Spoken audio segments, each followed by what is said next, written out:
이제 그 구원론에 대한 문제가 신학적으로는 우리 장로 쪽에서는 한문구원, 영원한 구원의 표현입니다. 칼빈은 이제 5대 교리를 세우는데 보면 이제 그냥 앞글자만 그 영어는 앞글자를 딴 사람들이 많으면 이제 튤립이 되는데 마지막 5번째는 견인의 은총이에요. 근데 견인의 은총이라는 건 뭐라 하면 여러분 그 이제 견인차 아시죠? 끌어간다는 거죠. 그러니까 이제 내가 아무리 부족하고 내가 하나님의 택함받은 백성이 됐는데 구원받은 백성이 됐으면 내가 아무리 죄를 짓고 해도 하나님이 나를 잡아 끌어주신대요. 천국으로. 성경은 그렇게 말하고 있지 않다는 겁니다. 그래서 이제 성경적인 구원론의 가장 중심적인 핵심적인 말씀이 스가랴 13장 8절 9절입니다. 그래서 이제 하나님은 전능하신 하나님이라고 우리가 말씀하시죠. 하나님 전능하시죠? 네. 또 하나님은 전지하시다는 거예요. 그러니까 하나님은 못하실 게 없이 능하시다. 그래서 전능한 거예요. 근데 모든 거 하나님이 다 하신다는 거예요. 그러니까 이 세상이 하나님께서 세상을 만드시고 에덴 동산을 창설하시고 그곳에 아담과 하와를 만들어내시고 이 세상을 이제 다 멸하시잖아요. 그 세상이 베드로서에 보면 이제 그 줄줄 흘러내려요. 녹아서 땅이 없어져요. 하늘 이제 해와 달과 별들도 없어지고 그러면 이제 우리가 이 우주 우리가 보고 있는 우주 내에 있는 게 이 지구라고 하는 별이 있는 거예요. 그걸 은하계라는 표현을 써요. 근데 그 지금 이제 천문학자들이 이제 그만큼 기술이 뛰어나서 천체 만환경으로 연구를 하다 보니까 이 은하계가 몇 천만 개, 몇 개가 있다는 거 아니에요. 그러니까 우리와 같은 이 은하계가 하나가 있는 것이 아니더라는 것을 그분들이 발견했어요. 근데 하나님께서 천지를 창조하실 때에 이 지구와 동일한 이제 그 모양과 형태의 지구를 하나 또 만들어 줬다는 거예요. 그게 천연왕국이에요. 근데 신학적으로는 천연왕국을 이 땅으로 생각하는 거예요. 그래서 이제 두 가지입니다. 하나는 이제 이 천연왕국을 열 때 갱신한다. 이제 이게 이 세상에 있는 모든 것들이 낡고 쇠하고 병들었으니까 그걸 새 곳으로 바꿔주신다라고 하는 것이 이제 하나의 갱신소리고 또 이제 또 하나는 이제 하나님께서 이 세상을 새롭게 만들어 주신다. 재창조 소리를 듣는 거예요. 근데 그건 전혀 이제 성경상으로 안 맞는 겁니다. 그래서 하나님은 처음부터 천연왕국은 준비되어 있다는 거예요. 근데 그 땅에는 지금 사람은 살고 있지 않은데 이 땅에 예수님이 재림하셔서 이 땅이 완전히 없어지게 될 때에 우리를 믿는 하나님의 거룩한 백성들을 그 땅으로 옮겨주신다는 거예요.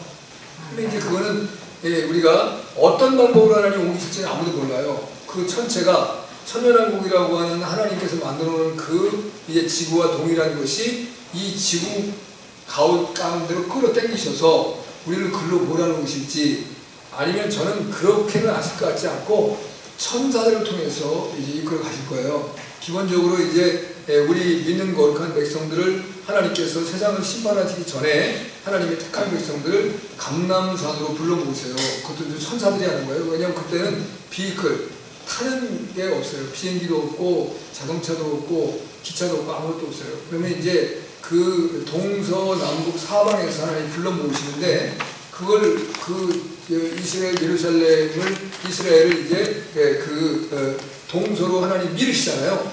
감람산을 밀어버린단 말이에요. 가운데로 쪼개서 밀어버리고 그 가운데로 들어가는 거예요. 우리가 안전하게 보호처로 이제 우리가 이제 들어가게 해주시겠죠. 그리고 이제 천연왕국을 이끌어 주실 건데 우리가 감람산으로 갈 때는 천사가 우리를 이끌어 간다는 거예요. 그러니까 이제 동시이동이 가능해요. 천사라고 하는 것은 우리가 육체를 갖고 있지 않기 때문에 그냥 이제 움직일 수 있는 거예요. 그러니까 귀신도 우리 역사 중에 귀신이 육신이 없어서 우리가 와서 붙기도 하는 거고 그 다음에 마귀도 이제 그렇게 역사를 하는 거거든요. 천사도 그 마찬가지고 그래서 우리가 부활체를 입어야 되면 예수님이 부활하셔야 되는 것이 고린도서 15장에 보면 예수님의 부활이 없으면 우리의 구원이 없다는 거예요. 우리가 여전히 죄 가운데 있고 또 우리는 이제 온전히 구원받을 수 없다는 거죠. 왜냐하면 예수님께서 히브리서 이제 9장과 10장에 보면 하늘 보좌에 올라가셔서 등극을 하시잖아요. 근데 하늘 보좌 우편에 앉으시는데 그 앉으시기 전에 먼저 하나님 앞에 대속죄 제사를 드려요. 우리를 위해서. 그게 이제 그 레위기서에서는 이 땅에서는 이스라엘 백성은 1년에 한 번씩 7월 10일 종교력으로 7월 10일이에요. 이제 우리로 7월 10일이 아니고 이스라엘 종교력, 이스라엘은 종교력과 민간력이 있어요. 이스라엘의 민간력은 음력을 사용해요. 태음력 같이.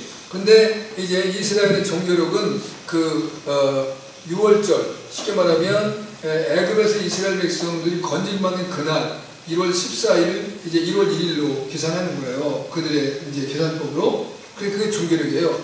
종교력 7월 10일에 이제 대속죄 제사를 한 번 드려요. 전체 온 백성들을 위한 죄를 속하는 그 역사를 있는 거예요. 근데 그거는 어떻게 하냐면 임시적인 거라 매년 드려야 돼요. 한 번 드렸으면 끝나야 되는데 그게 아니에요. 이제 짐승으로 드리는 것이고 예수님을 예표하는 이제 그 양을 잡아서 드리긴 하지만 그거는 완전한 속죄가 될 수 없어요. 그래서 예수님이 실체가 되셔서 이제 십자가에 돌아가지고 부활 승천하시는 후에 부활의 몸을 입어야 하늘 보좌를 갈 수 있잖아요. 육신을 가지고서는 부활을 하면 어디도 갈 수 없어요. 그래서 예수님이 부활하시는 거예요. 그래서 우리도 나중에 부활의 옷을 입고 이제 영원한 하나님의 나라에 들어가는 놀라운 축복을 누리는 거예요. 할렐루야. 그런 역사를 이루기 위해서 예수님이 행하시는 거예요. 그런데 이제 그 하나님의 전지하신 하나님이 보시니까 아담으로부터 시작해서 예수님이 재림하시는 그때까지 이 지구라고 하는 지구상에 태어나는 사람의 인구의 3분의 2는 멸망을 당합니다. 구원의 길을 안 합니다. 어떤 방법과 어떤 노력과 수고를 하더라도 그 예수님을 안 믿다는 거예요. 우리가 구원을 뭘로 받는 겁니까? 믿음으로. 누구를 믿음으로? 예수님이 나의 구주이시고 나를 위해서 대속의 제사를 드려주시고 그 보혈의 은총으로 나의 죄를 씻겨주심에 대한 고백을 드리는 거예요. 그리고 예수님이 나의 왕, 나의 하나님에 대한 고백이에요. 하나님이 통치하신다, 하나님이 다스리신다, 그건 예수님이 다스린다, 예수님이 통치하신다 마찬가지예요. 하나님이 다스리시는 건데 하나님께서 예수 그리스도에게 그 권세와 권한을 주셨다는 겁니다. 어떻게 돼서? 십자가에 피 흘리시고 무덤에 장사 지내시고 3일 만에 부활하시고 하늘 보좌에 올려서서 하나님의 속죄 제사를 드리시고 이제 등극하셔서 하나님의 보좌 우편에 앉으시는 거예요. 그럼 보좌에 앉는 건 보좌는 누가 앉아요? 왕이 아니라 왕이. 그러니까 예수님이 친히 우리의 왕이 되어주시는 거예요. 할렐루야. 그거를 믿는 믿음을 가진 그 복음을 믿는 믿음의 백성들이 구원을 받는 거예요. 그런데 3분의 2는 전혀 그걸 안 믿더라는 거예요. 지식이 뛰어나든지 돈이 많든지 권세가 있든지 뭐 교만하든지 그냥 그거 안 믿더라는 거예요. 근데 3분의 1만 믿는다는 거예요. 근데 그 3분의 1이 다 이제 하나님의 구원의 은총을 입어서 천국의 영원한 천국을 다 들어가면 좋겠는데 다 들어갈 수 있지만 다 못 들어갈 수 있다는 거예요. 왜 그러냐면 오늘 우리가 스가랴 13장 8절에 9절에 말씀 볼 때 9절에 뭐냐면 은같이 연단하고 금같이 시험한다는 거예요. 어디에 넣어서? 불 가운데 집어넣는다는 거예요. 그래서 그 시험을 통과하고 나온 자들을 그들이 하나님을 나의 하나님이라고 부르고 하나님은 그를 내 백성이라고 한다 이거예요. 하나님의 백성은 온전히 서는 거예요. 그러면 자 오늘 왜 제가 또 이 말을 특히 하냐면 지난번에 이제 이 계속 이제 구원론에 대한 문제를 여러분이 막 헷갈릴 거예요. 계속 무슨 일인가. 근데 이제 간단하면 그겁니다. 그게 3분의 1 안에 들어가야 되는데 그 3분의 1 안에 들어가는 것에 하나님이 우리를 가르는 표준의 가장 대표적인 예배라는 거예요. 예배. 그래서 이제 로마서 12장 1절 2절을 제가 강조하는 거예요. 그 예배인데 그 구약의 제사는 그 구약에는 안식일을 드렸어요. 이스라엘 백성들이. 이스라엘 백성의 시간에 되면 저녁에서 이제 아침으로 가는 거예요. 이제 저녁에서 다음 저녁까지가 하루예요. 우리 아침에서 다음 아침까지가 하루잖아요. 그죠? 그런데 이스라엘은 저녁에서 다음 날 저녁까지를 하루로 쳐요. 그러면 안식일은 토요일인데 금요일 저녁부터 금요일 6시 이후부터 다음 토요일 날 저녁 6시까지가 안식입니다. 하루에 개념을 갖는 거예요. 그러면 이제 이제 개념 가운데서 이 사람들이 그 당시에는 그 안식을 지킬 때에 어디에 있냐면 백성들은 다 집에 있어요. 지금까지 우리 같이 이렇게 예배당을 못 나와요. 단지 이제 언제 토요일 날 안식일의 오후에 평화를 얻기 위해서 오는 거예요. 평화를 얻는 건 뭐냐면 그 회당에서 이제 쉽게 말하면 이 성전, 지성소와 성소가 있는 성전이 아니고 그 이방인의 뜰이나 그곳에 차려져 있는 그곳에 와서 하나님의 말씀을 통해서 우리가 가지고 있는 삶의 문제를 해결받는 거예요. 내가 이제 뭐 부부가 오는데 사이가 안 좋아요. 내 자녀가 속을 쓰게요. 그 다음에 내가 돈을 도둑맞아서 잃어버렸어요. 이제 그래가지고 한 달 살아갈 때 걱정해요. 그럼 그런 문제를 가지고 와가지고 이제 제자장에게 도움을 요청하는 거예요. 내가 지금 이런 문제에 대해서 저를 좀 도와주세요. 그럼 제자장은 하나님의 말씀을 가지고 그 사람을 풀어주고 그분이 어떻게 생활할 수 있도록 도와주고 축복해 주셔서 보내주는 거예요. 그래서 이제 그 예배를 드리는 시간에는 어디 있어야 되냐면 집에 있어야 돼요. 그런데 지금은 우리가 이제 안식일이 주일로 바뀌었잖아요. 그건 제가 히브리서 7장 10절에 변혁법이라고 했어요. 이제 제사의 법이 바뀐즉 율법도 바뀌어야 합니다. 그래서 이제 원래는 그 호세아서 2장 11절에서 이제 안식일과 그 다음에 절기와 월삭을 폐해라. 그렇게 이제 그 폐해라고 하는 명령이 주어졌는데 아직 폐해지는 않았어요. 예수님이 십자가에 돌아가서 마태복음 27장 50절 53절에 휘장이 위부터 아래까지 찢어지는 역사가 나타나잖아요. 위에서부터 찢어져요. 그래서 하나님께서 그 이전에 가지고 있던 율법적인 개념을 무너뜨리시는 거예요. 그리고 하나님의 역사를 이루어나가시는 것인데 그 변혁법에 의해서 전에는 레위 지파에 속한 이제 아론의 반차를 쫓은 자들이 제사장의 역할을 감당했는데 이제는 레위 지파에서 제사장이 나올 수가 없어요. 레위 지파가 아닌 다른 지파. 예수님은 무슨 지파예요? 유다 지파란 말이에요. 유다 지파에서 나오셔서 그 예수님의 은혜를 덧입은 이제 이 시대에는 목사님들이 생겨나서 이제 주일에 예배를 드리는 거예요. 그런데 우리가 예배를 드릴 때는 구약에 같이 성도들이 다 집에 있는 게 아니고 여기에 나와서 나를 먼저 하나님 앞에 산 제물로 제사를 드리는 거예요. 그러니까 우리가 하나님 앞에 나와서 찬송도 부르고 기도도 하고 또 말씀도 듣고 헌금도 드리고 축복도 받지만 가장 중요한 것은 내가 어떻게 드려요? 나를 내 영과 혼과 육을 하나님께 드리는 거예요. 정결하게 해서.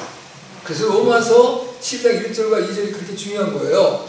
그러면 그렇게 이제 하나님의 선함을 기뻐하시고 온전한 뜻대로 드려지려고 한다면 골로새서에 보니까 땅의 지체를 죽여야 된다. 땅의 지체를 가지고는 하나님 앞에 그런 산재물을 드릴 수가 없다. 이렇게 이제 여기까지 나가는 거예요. 이해가 되시죠?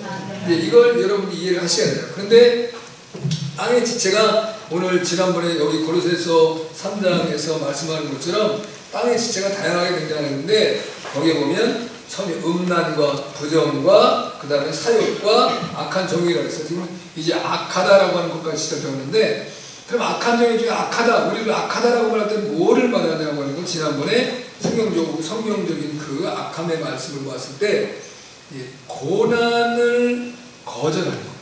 고난.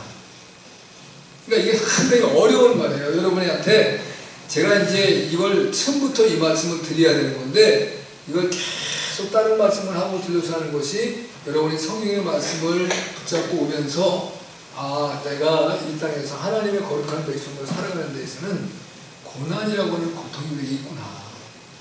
이걸 여러분들이 붙잡으셔야 된다. 근데 여러분이 고난이라는 걸 얘기하면 좋아요, 나빠요? 싫어요? 좋지 않아요. 애들도 좋을까요, 싫을까요? 애들도 싫어해요.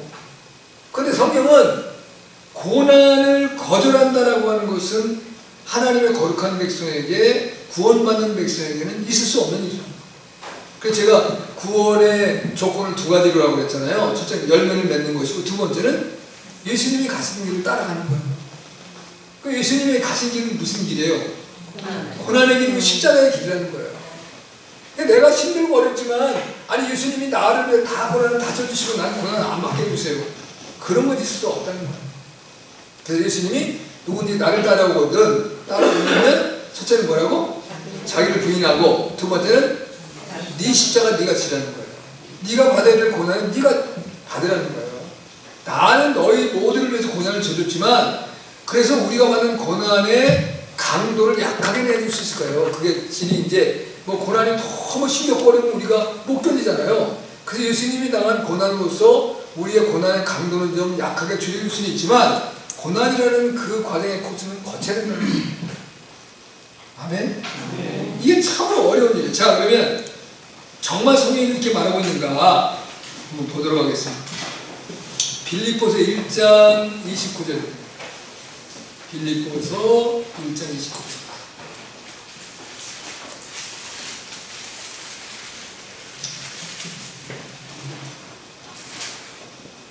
같이 봤습니다. 시작. 그리스도를 위하여 너희에게 은혜를 주신 것은 다만 그를 믿을 뿐 아니라 또는 그를 위하여 고난도 받게 하심이라. 자, 이거 누구를 통해서 주시는 주님의 말씀이에요?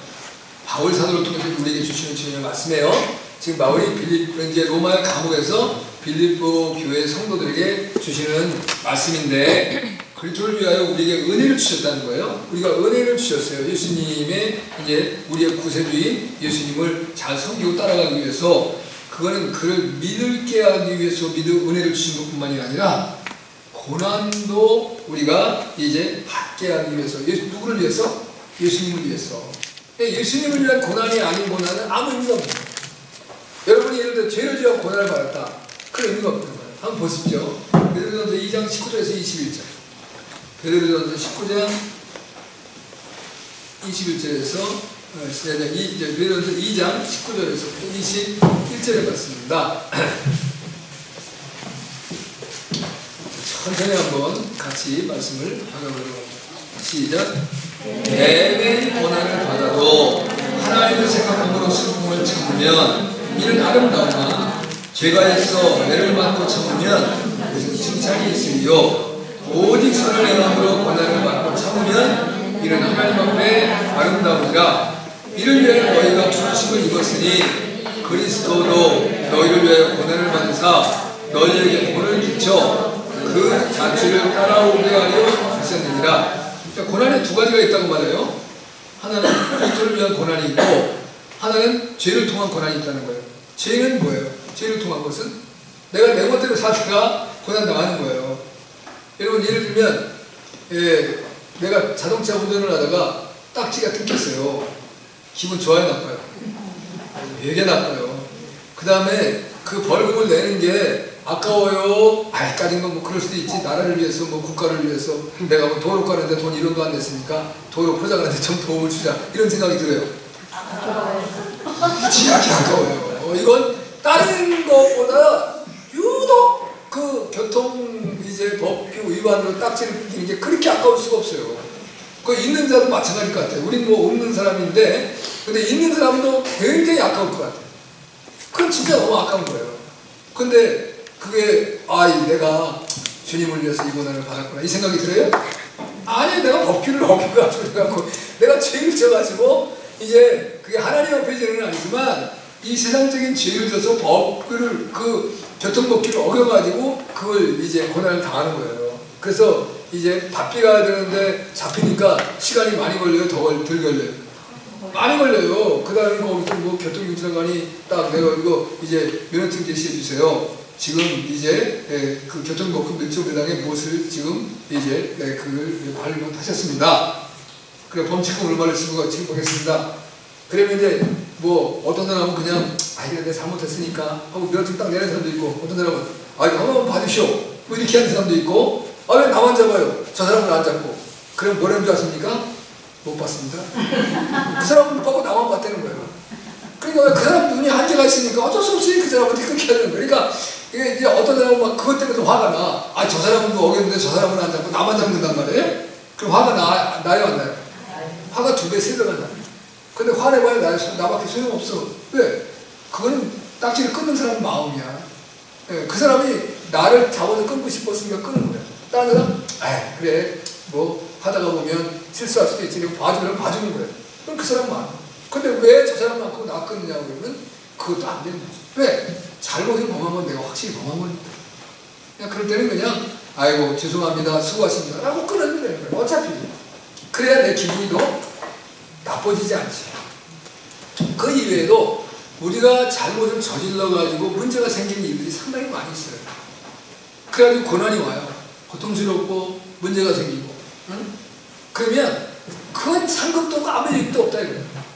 근데 예수님 때문에 받는 고난, 예수님을 위하여 받는 고난은 그날에서 우리에게 큰 상급이 주어진다는 거예요. 그러니까 우리가 받는 고난은 죄 때문에 받는 고난이라는 건 아니라는 거예요. 여러분이 잘 이해하셔야 돼요. 여러분, 내가 잘못 생활하고 잘못 살고 잘못 행동해서 받는 고난을 가지고 성경에서 고난 받아야 된다니까 내가 이제 고난을 받는구나. 그건 내가 잘못해서 고난이라니까 그건 아니에요.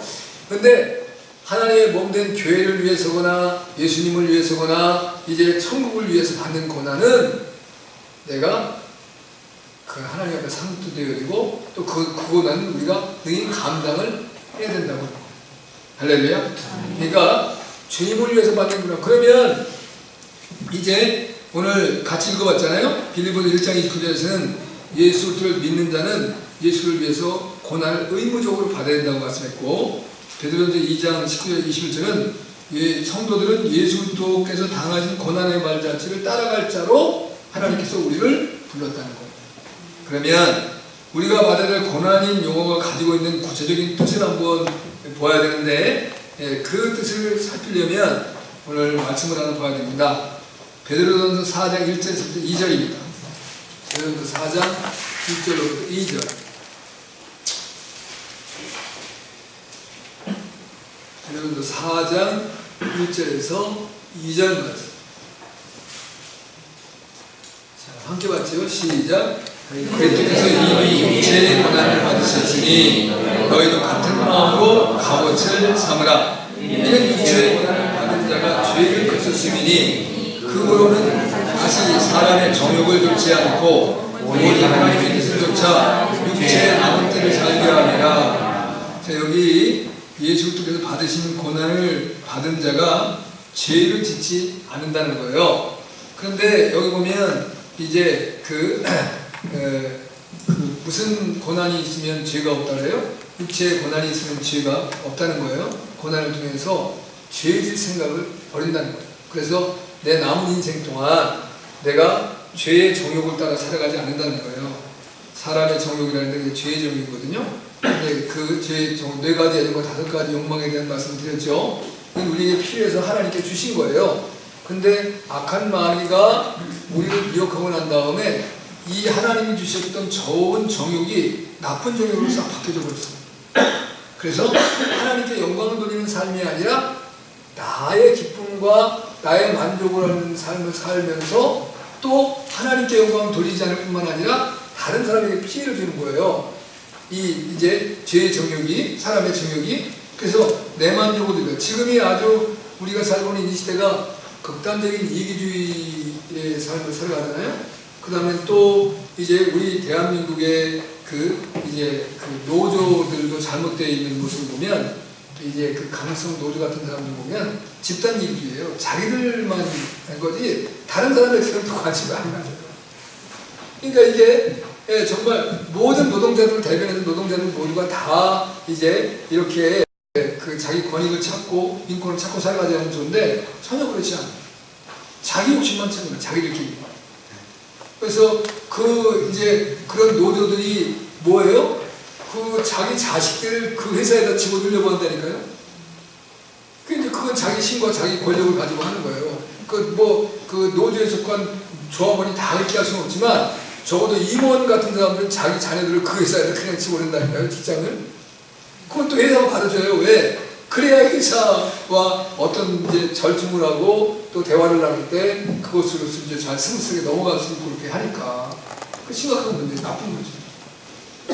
지금은 이제 이 공직사회에서 공사, 흔히 이제 수자원 공사, 그 다음에 가스 공사, 또 뭐가 있어요? 예? 지능공사? 네, 지능공사. 이런 공사들에 보면 내가 그 직장에 있다가 내가 은퇴하고 물러날 것 같으면 내 자식이나 누구를 거기다 하나 집어넣는다니까요. 그게 이제 막 여태까지 그렇게 해왔어요. 지금은 안 될 것 같아요. 모르겠어요. 지금은 어떻게 되나 모르는데 이전까지 그래요. 그게 올바른 게 아니죠. 왜?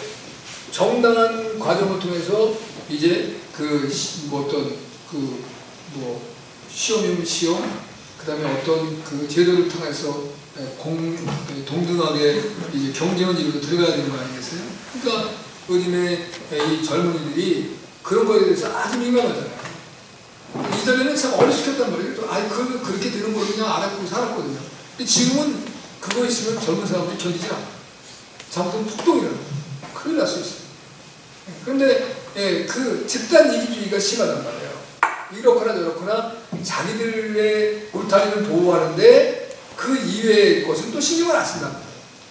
그럼 이게 올바른 게 아니죠. 전체적인 국가 사회 시스템이 바르게 돌아가고 내가 얻을 수 있는 권익을 저분도 얻을 수 있는 제도를 만들어주는 게 중요한 거죠. 함께 같이 더불어 행복하게 살아갈 수 있는 사회를 추구하고 나가는데 그거 안 된단 말이에요. 자, 이제 이 정욕을 그렇게 만들었다 이거예요. 원래 하나님 앞에 하나님을 영광을 돌리며 우리 더불어 행복하고 복된 삶을 살아가게 하는 그 정욕을 허락해 주셨는데 그것을 죄의 정욕으로 만들어버렸다. 나만이야. 아니면 내 이제 가까운 사람. 우리가 흔히 그렇잖아요. 팔은 어디로 굽는다래요? 이런 말을 자꾸 쓴단 말이에요. 한 거꾸로 이제 밖으로 굽으면 안 되겠지요. 그러니까 이런 거 다 자기 이제 이익되는 곳에만 그런 걸 사용하면서 그렇게 써나간다. 이제 집단 어떤 그래서 이제 지방색을 찾기 위해 학년 이제 또 이제 또 이제 그 뭐예요 지력. 그러니까 이제 당신은 그 성이 무시로 그러면 이제 무슨姓입니다. 그러면 본이 어디입니까? 그러면 우리는 남이 아니네 이렇게 되는 거예요. 그 골치가 펴지는 거죠. 그런 문제가 암리의 이 사회 속에 뿌리가 박혀 있다는 거죠. 그게 다 죄의 정욕으로 말미암은 거예요. 죄의 정욕이 아니고 하나님의 올바른 정욕이면 아니 뭐 김씨는 어떻고 이씨는 어떻고 박씨는 어떻고 최씨는 어떻고 정씨는 어떻고 황씨는 어떻고 뭐 어떤 상관이 있어요. 다 상관없는 거죠. 다 우리 내에서 이제 올라가면 어디예요? 아담이잖아요. 아담. 다 그게 우선적이에요. 자, 이스라엘 백성들과의 관계에서도 괴롭히는 모든 원래 이제 노아 시대에 노아의 아들이 셈과 함과 야벳이잖아요. 근데 그 아들 세 아들이 결국 전 인류의 종족을 만들어 나가잖아요. 근데 사실은 아말렉 족수 같은 것도 다 이제 그 노아의 후손들에서 나오는 거예요.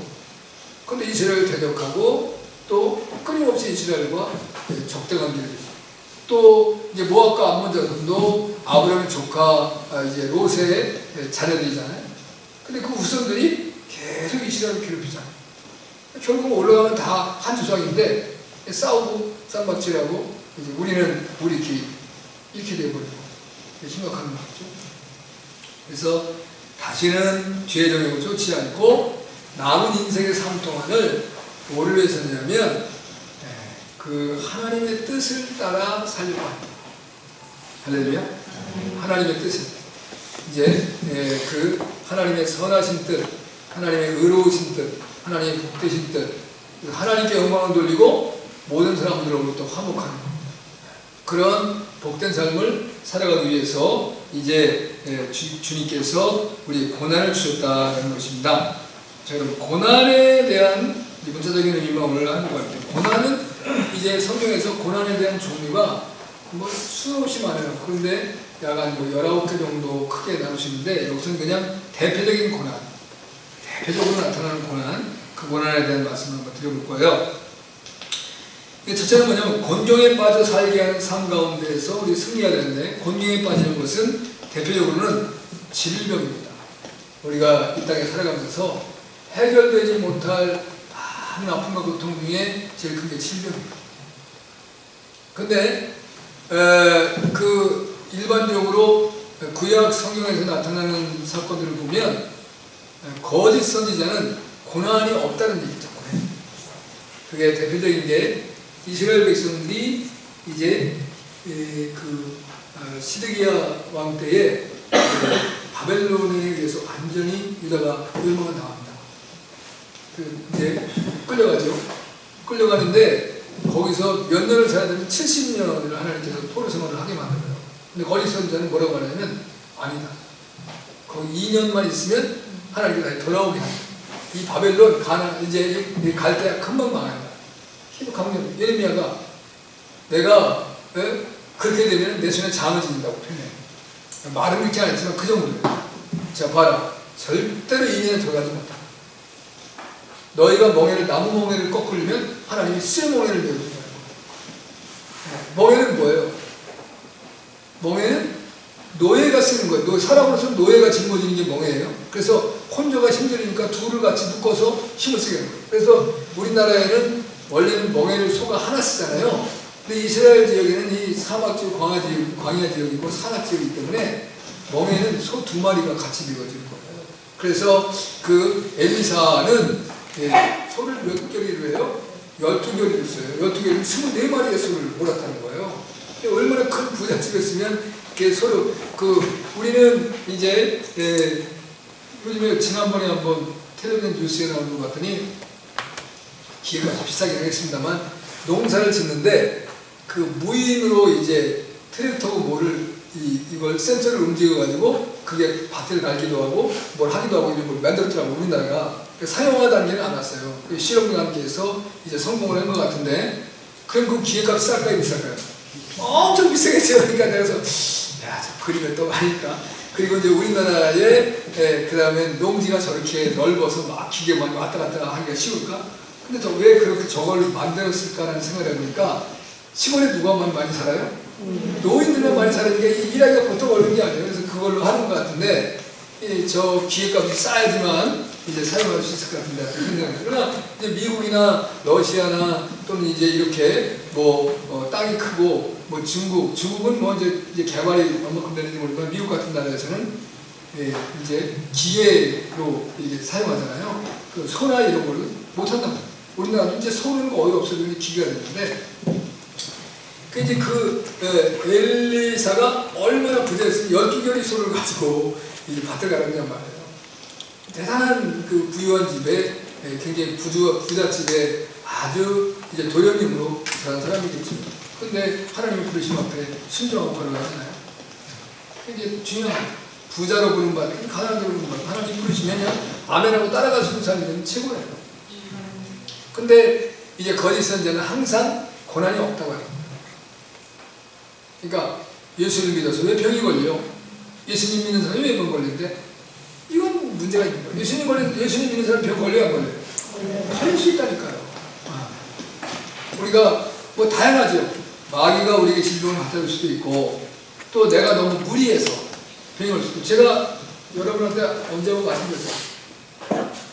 저희 학교가 미션 스쿨이었었는데, 우리한테 과학을 가르치는 선생님이 계셨어요. 그 선생님 전함을 제가 잊어버렸는데, 인자하신 선생님.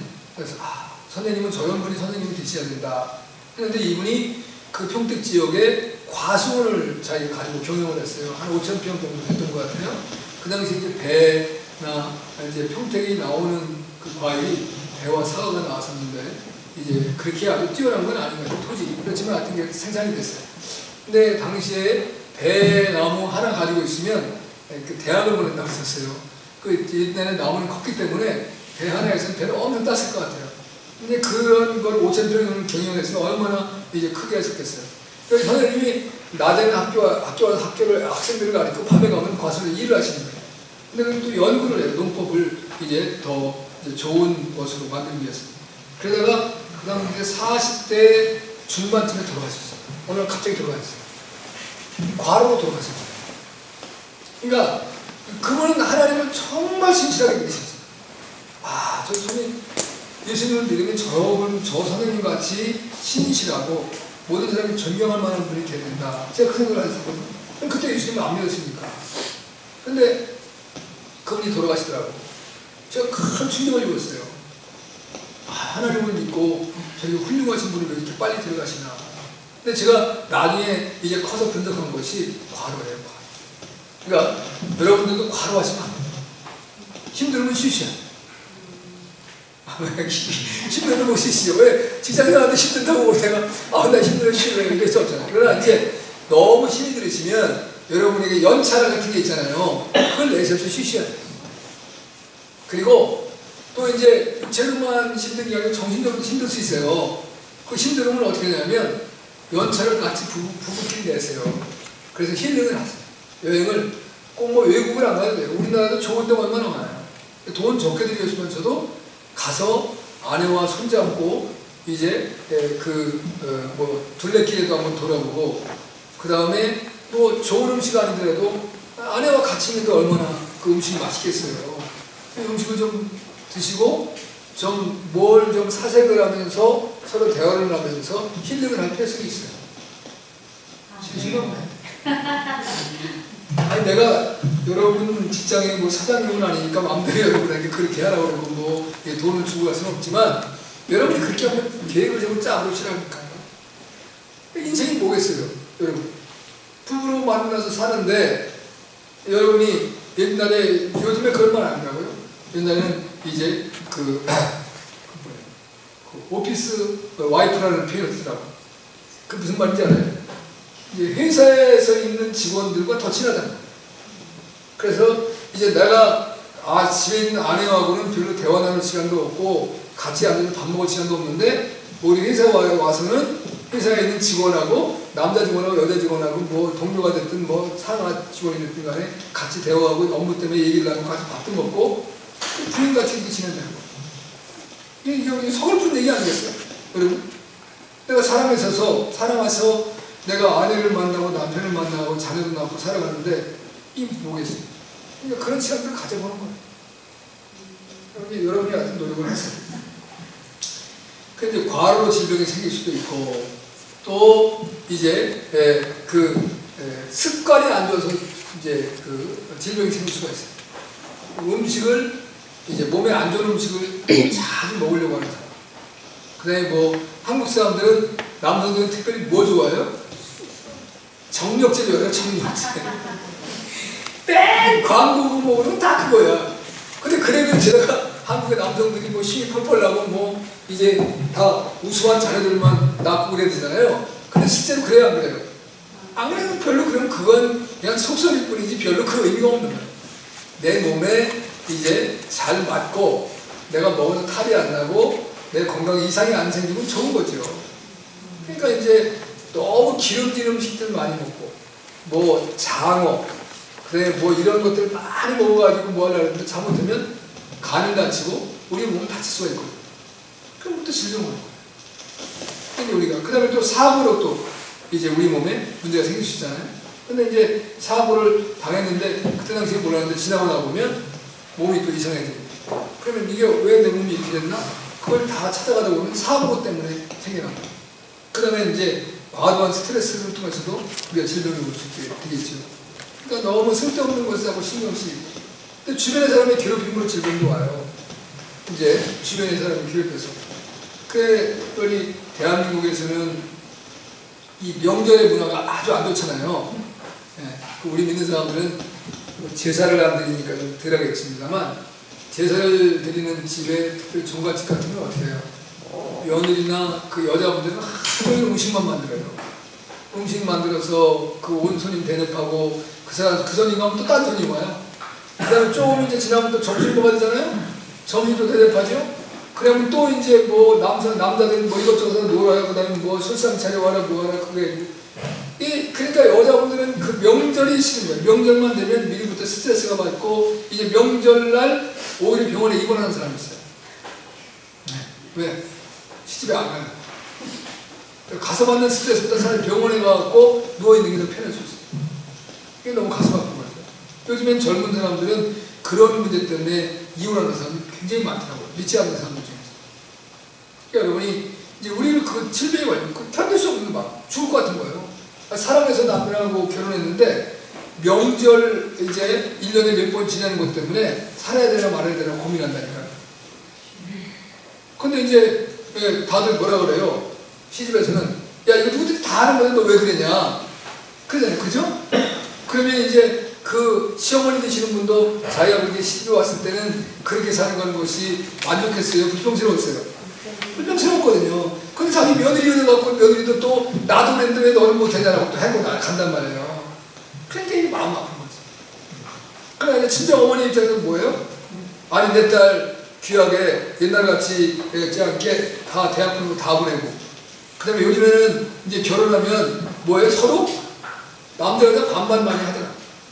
그 꾸릴 것도 없고 조건도 없고 또 자기 이제 딸도 이제 결혼해서도 직장도 다니고 그러는데 왜 우리 딸을 노예같이 부려먹으려고 그래? 이 생각 어떡하냐. 그러니까 이게 참 쉽지 않잖아. 근데 그런 스트레스로 우리가 질병 올 수도 있어. 그러니까 이제 우리가 믿는 자로부터 병이 안 오는 거 아니다. 근데 이제 하나님의 일을 위해서 내가 열심을 내다가 우리 교회를 어떻게 하면 부흥케 할까? 내가 어떻게 하면 전도를 열심히 하나? 어떻게 하면 내가 이제 돈을 많이 벌어서 한 교회에 헌금을 많이 해서 우리 교회를 든든하게 세우나? 이제 우리 교회에 이렇게 연약한 성도들 어떻게 좀 세워주나? 그런 것 때문에 내가 과로가 되고 그걸 위해서 뭐 신방도 다니고 또 그 사람을 위해서 좋은 이제 하나님의 말씀을 찾아보고 가서 위로도 공유해주고 그 사람도 데려다가 또 밥도 먹여주고 또 이제 그 사람이 힘들다면 또 이제 돈도 좀 빌려주고 막 이렇게 그 사람을 세우려고 이래서 내가 힘들고 고난이 오고 질병이 온다면 그건 상관없어. 그건 하나님 감사하게 바라요. 그렇지 않고 내가 그냥 쓸데없는 걱정, 근심, 염려 때문에 이런 질병이 오면 고통스럽다는 거예요. 그게 이제 권경에 빠져 사는 삶 가운데 우리 승리해야 돼. 질병들을 이겨야 돼. 마귀가 주든 아니면 내 과로나 내 삶들 속에 나타나는 어떤 일들 때문에 생겨난 질병을 극복하고 이겨야 돼요. 뭘로? 믿음으로. 예수님의 이름으로. 예수님의 능력과 권세로. 할렐루야. 예수님께서 약속하신 권세 있고 능력 있는 새로운 질서로 뒤집어 받고 엎는 역사가 있어야 돼요. 아멘? 그래서 제가 여러분에게 그랬잖아요. 이제 성령님 보혈을 부어주셔서 내 영과 혼과 육과 한 영 가운데 틈타는 마귀를 멸하여 주시옵소서. 이 고백을 해야 된다. 어때든지 악한 마귀는 우리를 어떻게 하는 거예요? 무너뜨리는 거예요. 우리의 믿음이 자라가지 못하도록 우리의 믿음이 이제 쇠하도록. 그래서 우리가 하나님의 자녀가 아닌 자기 마귀의 백성이요 자녀를 삼으려고 가진 수단과 방법을 가리지 않아요. 때로는 공격을 하기도 하고 때로는 미혹을 하기도 하고 때로는 우리가 좋아하는 것들을 갖다가 앉혀주고 그것이 이제 쉽게 말하면 죄의 정욕이에요. 죄의 정욕 중에 한 가지를 나한테 던져줘서 그걸 톱성 물어가지고 거기에 질질 끌려다닐 수 있도록 만든단 말이에요. 그걸 우리가 계속 기도로 이기고 말씀을 이기고 나를 깨끗하게 하고 정결하게 하면서 주님이 내 안에 와 계시고 성령님이 내 안에 와 계시고 할렐루야. 그리고 이제 믿음이 내 안에 능히 뿌리를 내릴 수 있도록 우리가 노력하고 애를 써야 돼요. 그런 은혜가 저와 여러분에게 넘쳐나시길 바라요. 두 번째는 정신적 감각적 고통을 받으며 살게 하는 삶 가운데 승리해야 돼요. 정신적으로 또는 감정적 감각적으로 우리가 또 고통을 받을 수 있어요. 그 다음에 마지막으로는 곤고한 삶에 지쳐서 살게 하는 그런 악한 마귀의 미혹과 유혹을 이겨야 돼요. 곤고한. 어떤 데면 이제 나이가 많이 들고 여자분들이 특별히 갱년기는 여자만 있어요? 남자도 있어요? 남자도 있다래요. 저는 남자는 없는 것 같이 그냥 했었어요. 왜냐면 남자들은 뭐 밖에 나가 술도 먹고 막 이렇게 막 지나보다 보니까 그냥 지나간 건데 여자분들은 요즘에는 이제 여자분들도 다 직장 생활 하시니까 다를 거예요. 그렇지만 전에는 여자분들은 전업주부로서 집안에 사는데 애를 키우고 남편 뒷바라지하고 집안일 하는 것이 쉬워요? 어려워요? 어려워요. 어려워도 너무 어려워요. 이게 정말 집안일 한번 해보세요. 끝이 없어요. 그런데 그 집안일을 깔끔하게 잘하는 따라서 표가 나요 안 나요? 표가 안 나요. 그러면 안 하면 표가 나요 안 나요? 금방 나요 안 하면. 근데 하면 표도 안 나. 근데 그냥 하루가 그냥 휙 지나가. 그러다가 나도 모르게 나이도 들었어요. 그 남자는 밖에 생활을 하니까 친구도 만나고 그 다음에 동료들도 만나고 이런 관계를 맺었는데 나는 그러다 보니까 친구가 다 떨어졌어요. 친구가 어떻게 사는지도 몰라. 친구 이름도 잊어버려. 또 친구가 있는지도 몰라. 예. 그리고 나서 내가 나이 다 걸고 거울을 보니까 아이고 내가 내 모습이 아니야. 그냥 그때 뭐가 와요? 이거 회의가 와요. 회의가. 인생의 회의가 오는 거예요. 아니 나는 뭐야? 내 인생은 어디 있지? 이걸 어디서 건져야 되지? 건고하기 시작하는 거예요. 건고해져요. 이걸 극복하셔야 돼요. 네. 그 송명희 씨 있으시죠? 네, 지금도 살아계신 분 돌아가셨나요? 하여튼 근데 이제 그분도 나이가 꽤 됐어요. 근데 그 어머니의 간증을 한 걸 제가 이제 어떤 글에서 본 것 같아요. 근데 그 어머니가 도대체 그 그 성령의 시인은 모든 곳에 가서 그게 이제 그분은 그 무슨 이제 장애요? 뇌성마비 장애란 말이에요. 그런데 가는 곳마다 찬사를 받아요. 그런데 그분이 이제 하나님의 말씀을 주옥 같은 시편을 쓰잖아요. 이제 그래서 그게 노래가 되기도 하고 많은 사람들이 불려지게 되고 가는 곳마다 찬사를 받고 하는데 자기는 그 딸 뒷바라지만 내주는 거예요. 그러면 그 딸이 엄마한테 화를 낼 때가 있을까 없을까? 얼마나 많이 있겠어요. 그거 다 받아줘야 되고 그 딸 지켜야 되고 그런 고통을 받는데 자기 보러 수고했다고 말하는 사람 하나도 없는 거예요. 그 하나님 앞에 따졌다는 거 아니에요. 하나님 도대체 나는 뭐냐고. 그런데 너는 그 일도 가장 큰 일이라고 하나님 말씀하시더라고요. 내가 네 딸을 그렇게 해주는 것이 나는 너무 기쁘고 또 나는 너 그걸로써 너에 대한 상급을 준비하고 있다고 하잖아요. 그러니까 이제 내게 일어난 일들이나 내 삶에 공고함이 올 때 나보다 어려운 사람을 생각합니다. 하나님은 반드시 기억하고 있다. 그리고 나를 위해 상급을 예비하신다. 할렐루야. 이래야지만 극복할 수 있는 거예요. 그거 아니면 극복이 안 돼요. 뭘로 극복하겠어요? 딴 사람이 가지고 위로해준다고? 안 돼요. 그래서 여러분이 이제 때때로는 우리가 어려움이 있어서 뭐 누구라도 상담을 받아요. 상담 받지 마세요. 아무 의미가 없어요. 주님께 상담해요. 하나님의 말씀 앞에 상담해요. 성경을 읽고 기도하면서 또 제가 말씀드렸던 손을 펴고 하나 이렇게 기도. 하나님, 내가 지금 공부함에 빠졌습니다. 나 이러다가 아마도 미쳐버리든가 정신이 돌든가 어떤 문제가 생길 것 같아요. 저를 좀 만들어주시고 찾아와 주세요. 주님이 오시는 거예요. 그러면 문제가 싹 해결될 수 있어요. 할렐루야. 그런 은혜가 저와 여러분에게 넘쳐나야 돼요. 그 은혜가 이렇게 주님을 축복합니다.